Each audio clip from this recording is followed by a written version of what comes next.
नमस्कार मंडळी, रामकृष्ण हरी. आज मी कारल्याची भाजी दाखवणार आहे. त्यासाठी मी 1/2 किलो कारले घेतलेले आहेत. कांदा, टोमॅटो हे सगळं आपल्याला उभं पातळ चिरून घ्यायचं. कारला असं चिरलं की बिया काढून घ्यायच्यात त्यातल्या सगळ्या. हे असं उभं पातळ कारलं चिरून घेतलं की ह्याला मीठ लावून ठेवायचं 10-15 मिनटं.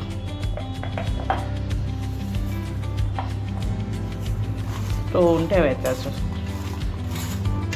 त्यामुळे कारल्याचा कडवटपणा जो आहे तो थोडा कमी होतो. असंच ठेवायचं आपल्याला 10 ते 15 मिनटं. 10 ते 15 मिनटं झालेले आहेत. आपण आता ह्याला धुवून घ्यायचं स्वच्छ. कारलं स्वच्छ धुवून मी हे धुवून घेतलेलं आहे. आता कढई तापायला ठेवली. त्यामध्ये थोडंसं तेल टाकायचं आणि हे भाजून घ्यायचे आपल्याला कारलं.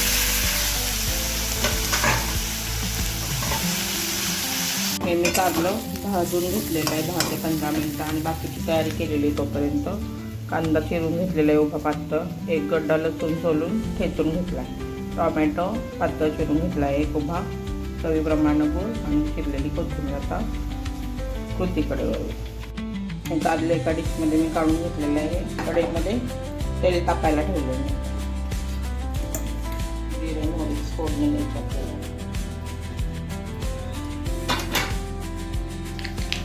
जिरे मोहरी तडतडली की लसूण टाकायचं.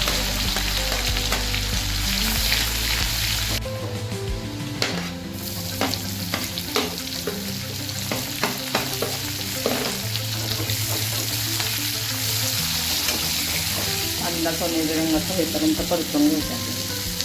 कांदा भाजूला टोमॅटो टाकायचा. टोमॅटो सुद्धा मऊ होईपर्यंत परतून घ्यायचा. त्यात आवडीप्रमाणे मसाला टाकून घ्यायचा. हळद, पेंडीचं लाल तिखट टाकलेलं आहे मी 1/2 चमचा, हळद 1/2 चमचा आणि हा घरी केलेला मसाला.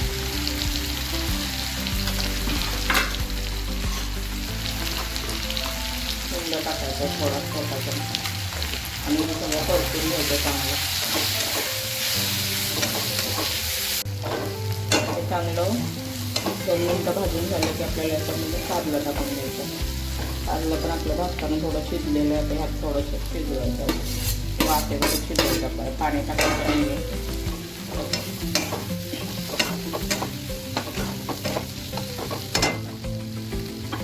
मीठ टाकायचं चवीप्रमाणे थोडं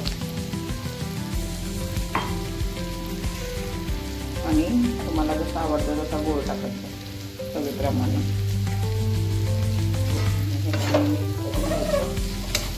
आणि झाकण ठेवून द्यायचं 5 मिनिटं.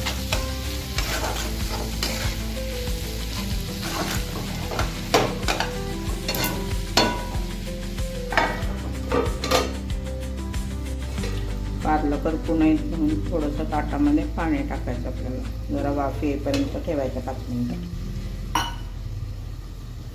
5 मिनिटं झालेले आहेत. आपल्याला झाकण ठेवून